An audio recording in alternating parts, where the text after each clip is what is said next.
to right, and from 2007 we started at $306 million of just our home values. And this one we've gone down 40% with our next year's assessment, so we're going to be down in 2013 to $184 million. To recover that, this is so, I just want you to understand how bad this state law is. To recover that, it's going to take 22 years for us to get back to the 2007 assessed value. 22 years. And if the bottom right, it's going to be 2034 before some manager up here can say our assessed value is $306 million. Okay? So that's one part of the equation, and that's what we're limited to. It will not come back if the economy comes back. It won't come back if all your property triples. We're still locked into the rate of inflation for recovery, so that's what we're looking at. Going to the next slide, the other factor of assessed values is the millage that is charged. A lot of people believe that we have increased millages over the years. In fact, there hasn't been a millage increase in the city of Adrian since 1980. Okay, it's been a lot of years. Been a while. We started at 14 in 1978, 79. 1980, we got up to 15. Since that time, this is a result of the Headley Amendment that we're talking about, and I'll talk about that in a minute. That reduces it because the Headley Amendment doesn't want you to get more than the rate of inflation either. So we are down now to 13.6293. That is our base millage. The only other millage that we collect is that 1 mill that the voters in Adrian voted to for our local streets.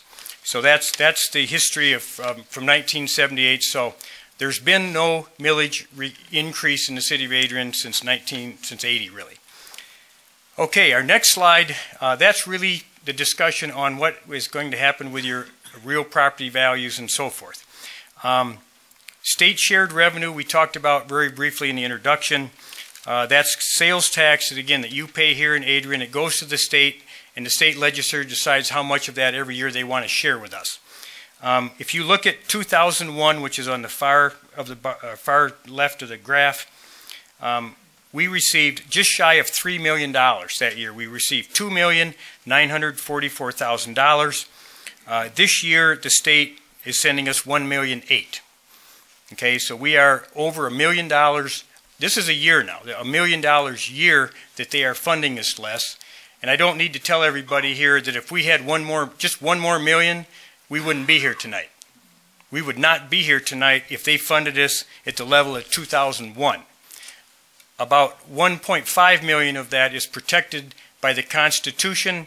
The part that was unprotected, that the legislature had control over, they gave us $1.4 million in 2001, and they're down to about $400,000 this year. That is legislatively appropriated, and now there are conditions on even getting that money because of pension reductions, insurance changes, things like that, which we've all met. But every year they have to vote on how much money we get, and it's you can see what's happened over the years. And I think in my summary sheet that I gave you, if you just combine those two factors that face our funding, we're about $2.4 million a year less in revenue just because of those two things. Okay, 2.4 out of what used to be a bigger budget. The next slide talks about the general fund spending. This is where a lot of folks indicate that we've spent our way into this situation as opposed to being subject to some of these state mandates. On the left, I wanted to show a 10-year plan because the state of Michigan kind of uses theirs as a 10-year window. On the left, we have what the city spent in their general fund in 2002, which was $12.3 million. 2007, 2008, kind of before the crash, was a high point at $13.3 million. The budget that we're operating under today is $9.4 million.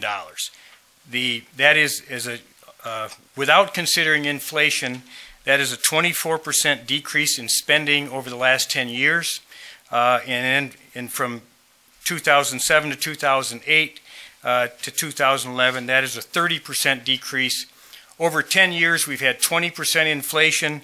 If you want to consider inflation, over the last 10 years, we've reduced spending 44%, okay, with the cost of money these days.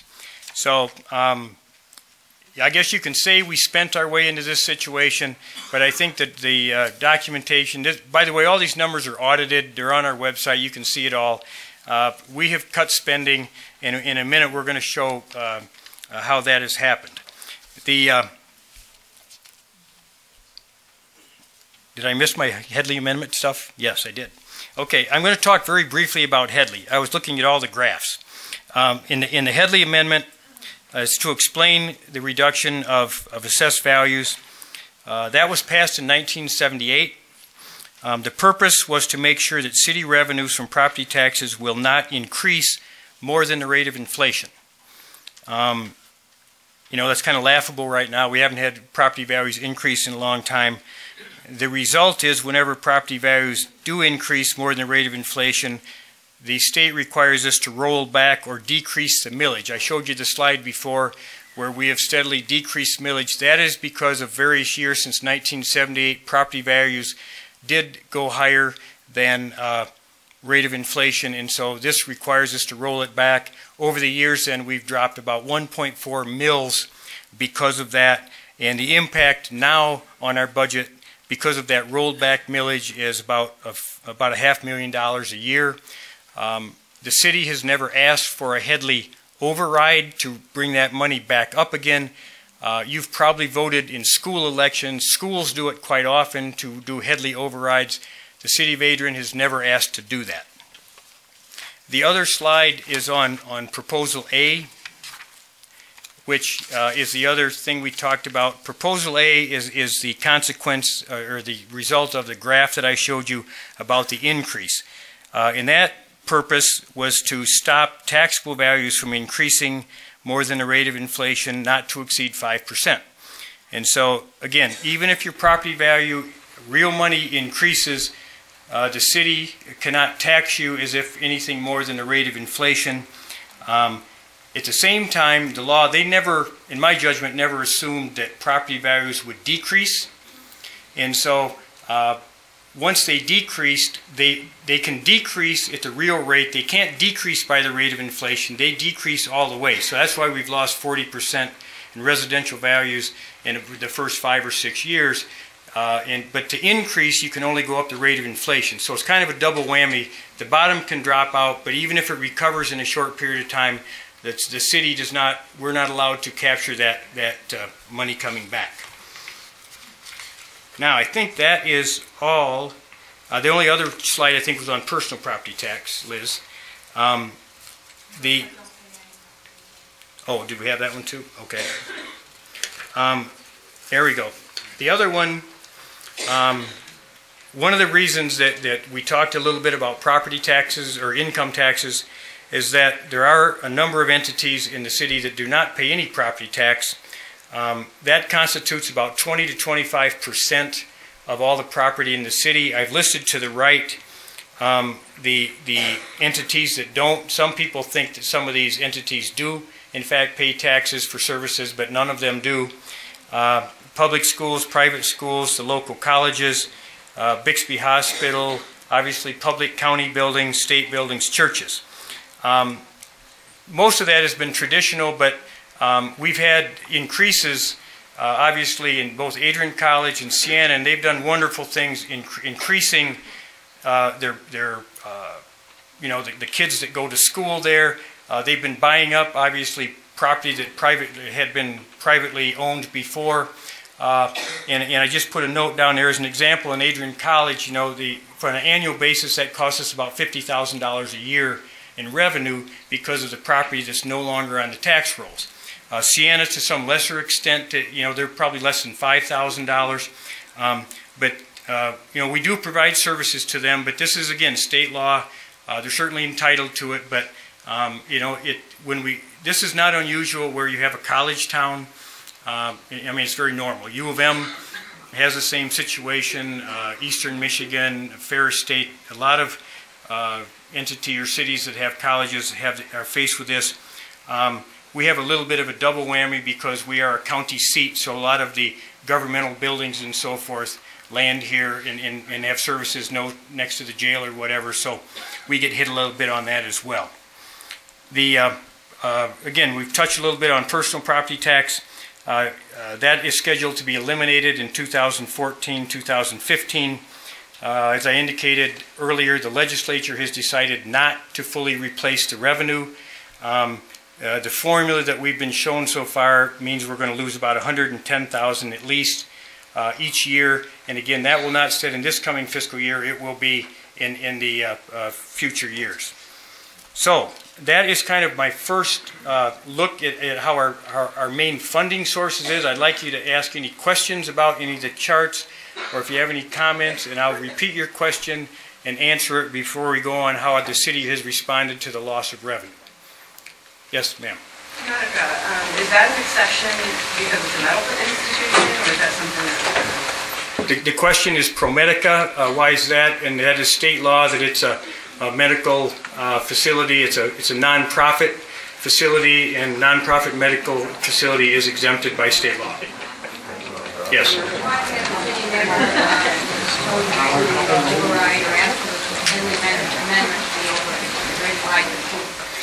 The question is, why has the city never asked for a Headley override?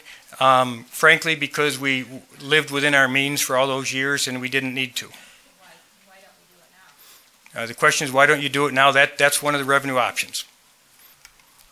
Any other questions? Yes, Ashley.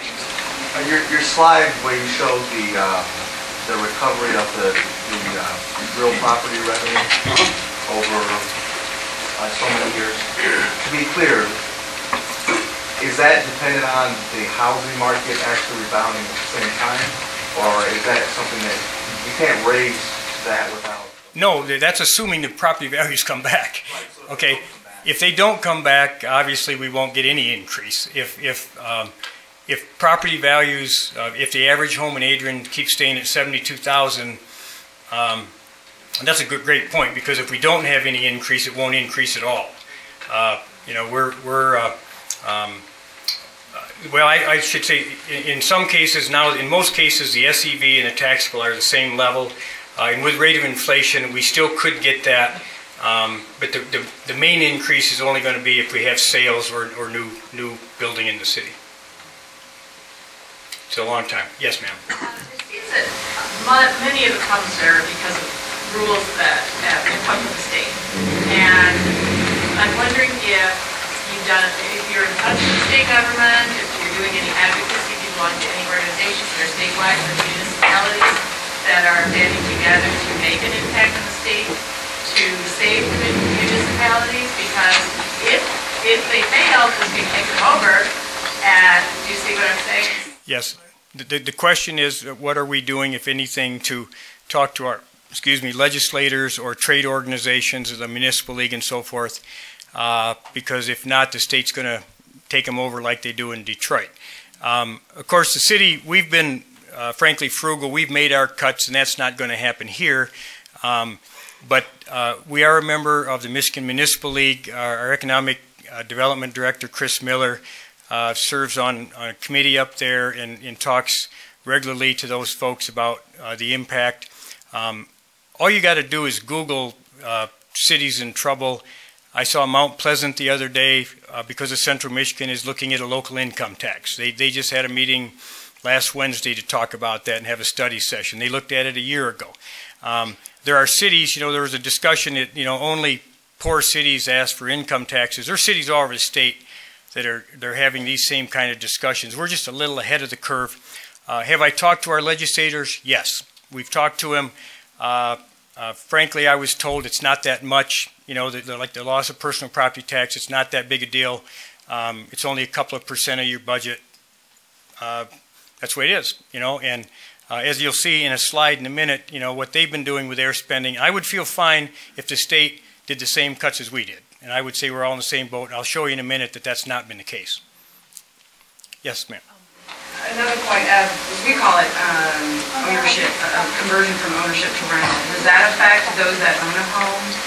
when they convert to rentals. Does that affect this assessed value as well, when folks let something go to foreclosure? And No, it does not. No, matter of fact, what's happening is that you can have reduced values, especially in apartments that have a big vacancy rate. They can contest their assessment, and because of low vacancy rates, you assess those really not on replacement value, except you assess them on what's called the income approach, and they can get it revalued, and then they can get full occupancy next year, and I think I'm right, we can't do anything about it. The value goes up, but our tax revenue cannot. Yes, Dick. Has there been any discussion about a separate millage for recreation that we can The question is, has there been any separate discussion about a separate millage only for recreation similar to streets? Yes, and that's one of the revenue options that I'll give you in just a little bit later. But yes, that's been on the table. Yes, ma'am. What is our obligation to the prison in terms of water and other services? That's one of my myths. The prison is not in the city. Okay, it's not our responsibility. We had no decision in them coming. It's in Madison Township. I think they do receive some funding from the state for fire protection and things like that. We get no revenue from the prison, and we provide no services, except we do provide water to them. Indeed, I believe, Shane, that they are our best customer. Okay? We charge them twice the rate, and they are our best revenue customer in the city. They used to, I think, be our best sewer customer too, but when the county decided to build a new sewage plant for Madison Township, they took that customer over, and that cost us, my memory's good, about $250,000 a year in revenue. So we only provide water to them, and they're a good customer. Yes? The second question I had was, if there is some sort of a water situation or crisis, is there a priority in terms of usage like hospitals or whatever? Well, we have two uses of water. We have a well field, and we have redundant water supply. So they belong to the city of Adrian. The city owns all of it. They own Lake Adrian, and they own the well field. All the water is the city's. Yes, ma'am. Sure. If you could clarify how the city apportions the sales tax monies to our city. Depends where each regular sale occurs, or is it based on some other? The question is how is sales tax apportioned by the state? It is by population. In the very small townships don't get any. In counties, I don't know if Marty's here, but counties I think just started getting revenue sharing back again this year, I believe. But cities and counties are getting it now, and it's by population. And very smaller cities got cut out altogether, but we still receive it.